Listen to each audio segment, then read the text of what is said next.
Yo mga guys, relax lang tayo dito.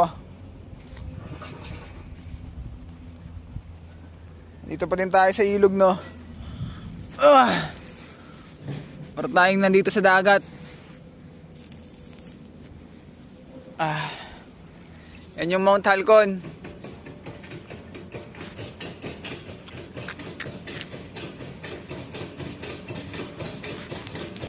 Tambay-tambay lang muna tayo dito.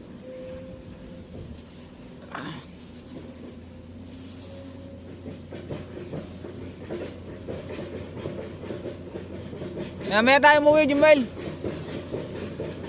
Uwi na kaya?